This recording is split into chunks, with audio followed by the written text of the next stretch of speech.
So if we bring property management in-house, it's not a great profit center, right? Standalone, right? But when we integrate it, right, which means we can be constructing a 100-unit or 200-unit apartment building, but we can use those guys as well. It's a whole process. We can save money and increase some of our proceeds to our investors.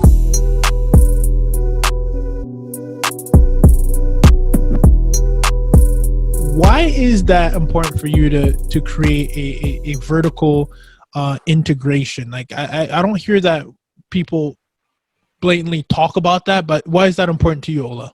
So, in the syndication world, the multifamily syndication world, so I'll be considered a multifamily syndicator. For those that don't really know what that means, it just means you bring a group of people and a bunch of capital together to take down a building, in this case, apartment community, that you cannot take down by yourself. So that's what syndication means, right? And take down by yourself financially, correct? Financially, right? Most, of course, right? Unless you're a Saudi prince, even if you're a Saudi prince, you probably need a team of lawyers and people to help you out with that. So that's essentially what that is. So in the syndication world, it's really frowned upon to actually have in-house management. And the reason is because it feels like if you have management and property management in-house, it would remove your focus from asset management, right? Which is basically managing the property management company. Conflict of interest, is that what we're saying? Or no, it's just sheer work. It's just a lot of work, right? Like overlap. No, it's just like literally property management is literally brain damaging work because it's literally adult daycare. Like if you've seen an apartment, which most of our listeners will say, it's just an adult daycare, okay?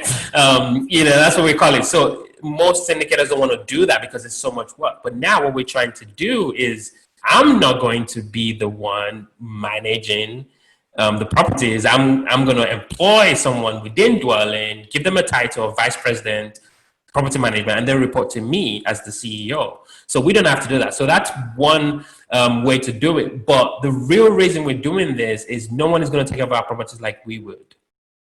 I don't care what anyone tells me. No one is going to take care of our properties like we would.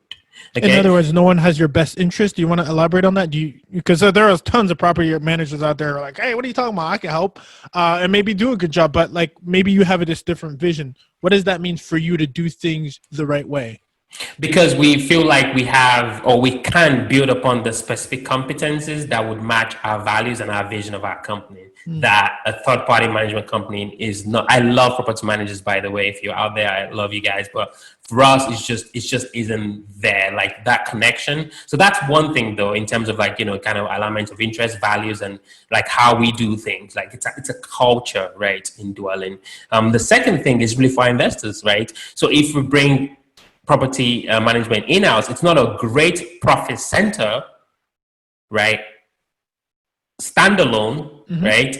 But when we integrate it, right, which means we can be constructing a 100-unit or 200-unit apartment building, but we can use those guys as well with some of our. It's a whole process. We can save money and increase some of our proceeds to our investors because now we have a one-stop shop. Yeah. Right. So that's the idea, is to basically give more returns to our investors and take care of our properties because it's our properties.